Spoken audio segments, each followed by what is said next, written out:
Hila hapo katikati nimeshazaa watoto kama 3 hivi. Ndio.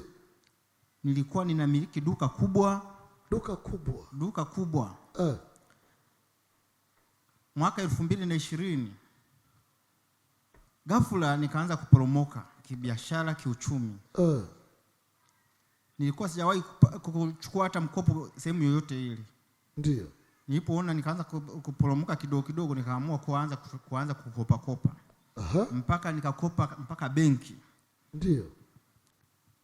Mwisho wake ghafla tena nisikuwepo, nikasikia kama saa 8 mdogo wangu ananipigia simu, akasema duka lote limeungua, lote limeteketea lote.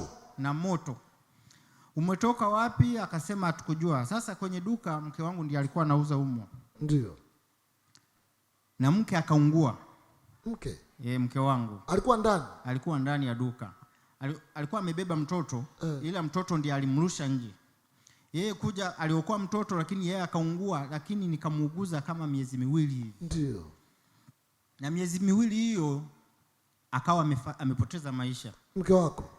Na vile vihela vidogo vidogo nilivyokuwa navyo vyote vilitumika katika kuuguza mpaka nikawa sufuri kabisa.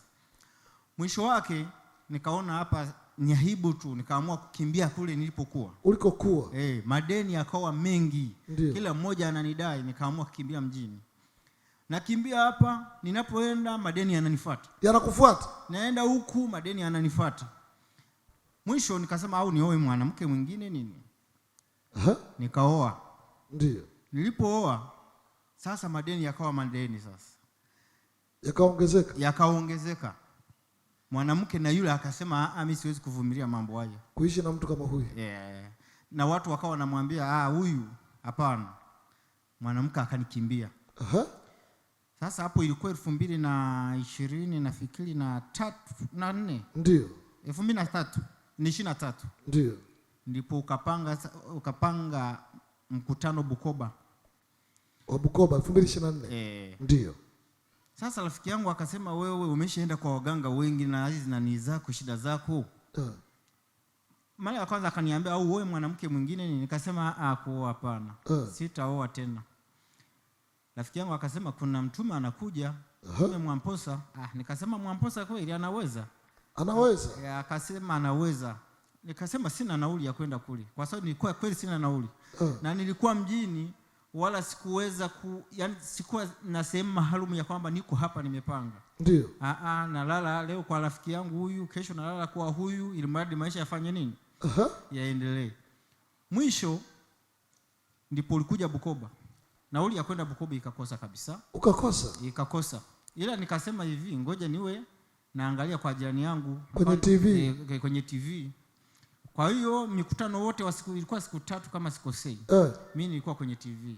Unaangalia kwenye TV? Kwa jirani, kwa sababu mimi nilikuwa sina makao maalum. Kwa hiyo nilikuwa ni mtu wa kwenda kwenye TV, nikienda kwenye duka nikakuta TV naangalia hapo.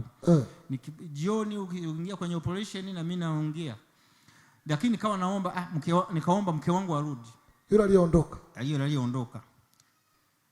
Kweli mtume hapo nyuma nilikuwa nampigia, nikaenda kwao, akasema mimi siwezi kurudi kwao kweli. Lakini wazazi wake wakasema urudi. Hapo nampigia simu akasema siwezi kurudi. Lakini baada ya siku kama 3 hivi. Baada ya maombi niona anapiga simu mwenyewe. Yeye mwenyewe anakutafuta. Akasema nataka nirudi. Pigia Yesu makofi. Basi akasema unitumie nauli.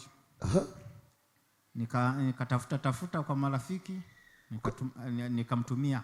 Baada kama siku 2 hivi niliona anakuja tu mwenyewe. Ndio. Basi sasa tukaendelea hapo, madeni yakawa madeni.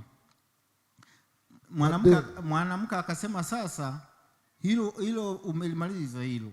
Lakini sasa mimi kama nimekuja nitaishije? Nikasema sasa tutaishije? Basi tukakaa mjini kwa muda kidogo. Hapo juzi tukakaa kwa tabu, madeni, kesi. Sasa hizo kesi nilikuwa mimi wiki haiishi bila kuingizwa ndani kwa sababu ya kesi za madeni. Wiki haiishi. Yaani mimi mtu akipiga hodi tu nyumbani namwambia mwanamke hebu angalia kama ni yule anayenidai. hata kama amekuja kwa amani, mimi sikuwa na uwezo wa kwenda kufungua mwenyewe. Basi ndipo ule mkesha wa Bukoba ule nikaendelea kupiga mkutano wa Bukoba. Mkutano wa Bukoba nikaendelea kupiga maombi. Baadaye ndipo akaja rafiki yangu akasema, kuna issue ya kusajili, unaweza ukasajili kampuni ya ujenzi. Nikasema labda, lakini sina hela. Kwa rafiki yangu akanisaidia, akaanza kunisaidia, anatumia hela zake jinsi ya kusajili. Nikasajili, nikapata kampuni ya ujenzi. Mpaka sasa hivi na kampuni yangu ya ujenzi. Mpaka sasa hivi? Mpaka sasa hivi na kampuni yangu ya ujenzi. Pigia Yesu makofi. Basi nikawa naendeamo hivyo kwa maombi, lakini sikukata tamaa kwa sababu niona vitu vyote nimepokea kupitia madhabahu haya. Ndio ukaendelea kujiunganisha. Nikaamua kujiunganisha. Sasa hapo sina nyumba, sina chochote, natembea kwa mguu. Lakini kampuni umefungua, una hata nyumba? Sina hata nyumba, sina hata beskeli. Hapo kazi zinakuja, lakini wakati mwingine wananinyima. Nikiingia kwenye mfumo wananinyima. Wakati mwingine wananipa, hauwezi kumaliza.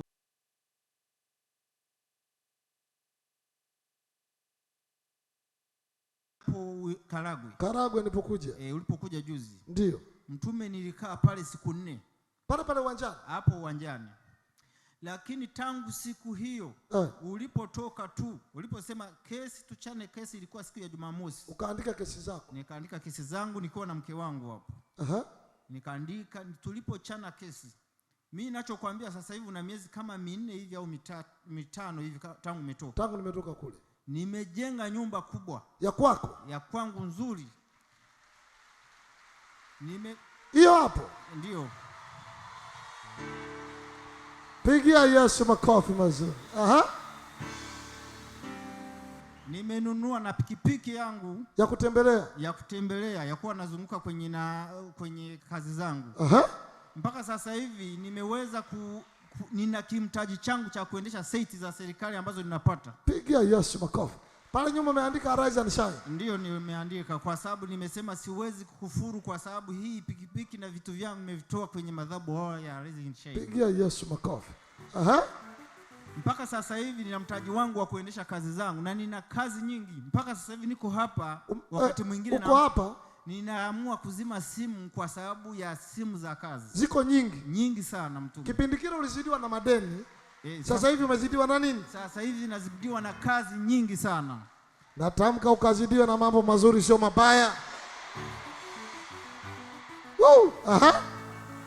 Basi kwa kweli ndio maana nimeamua kuja huku kutoa shukrani zangu. Ila tu hombi langu kubwa. Ndio. Mimi nina mke wangu. Huyu mke wangu ambaye aliondoka akarudi ni mtu ambaye ananipenda, ninampenda, anapenda watoto wangu ambao nilionao. Lakini hajawahi kupata mimba wala kuzaa. Unaamini? Kwa hiyo nimekuja Mtume, kama unaweza ukamsaidia angalau na mwenyewe akapata. Kama unaweza. Ndio. Yote yawezekana ukiamini. Ndio. Haleluya. Unaamini? Naamini sana. Yuko wapi? Hapana, nimemwacha Karagwe. Kwa sababu ndio mimi baada ya kuja huku nimemwambia ukae nyumbani, ndiye na sasa hivi anaangalia miradi yote. Pigia Yesu makofi. Umefunguliwa. Madeni imekuaje? Kwa kweli mimi ninachokuambia Mtume, ile 2024 ya Bukoba. Yaani kesi ya deni iliyoanza nayo iliyoisha haraka ilikuwa ni kesi ya benki. Mara ya mwisho benki ilifuta mkopo, ikanitumia barua kwamba ikafuta mkopo. Ndio. Kuna mtu mwingine na mwenyewe alikuwa ananidai milioni 2. Milioni 2. Na mwenyewe akawa amenifutia kabisa, akasema nimekusamehe. Baada ya maombi. Kuna mwingine alikuwa anadai shilingi 500 na mwenyewe akasema nimekusamehe. Yaani ni baada ya maombi yoyote. Na sasa hivi sina kesi yoyote. Ninalala, ninasinzia, ni mimi mwenyewe tu na relax. Kesi imekwisha.